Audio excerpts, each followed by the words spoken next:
Chukwu ebere na ọmịiko lekwasị anyị ebere.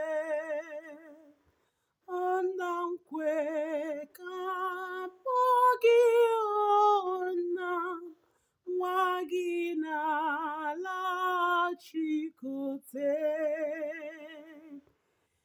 Jesus Christ, arịọ m ebere, ekwela ka m rịọ n'efu. Njọ m niile ka mkpọrọ asị, agaghị ọzọ. Jesus Christ,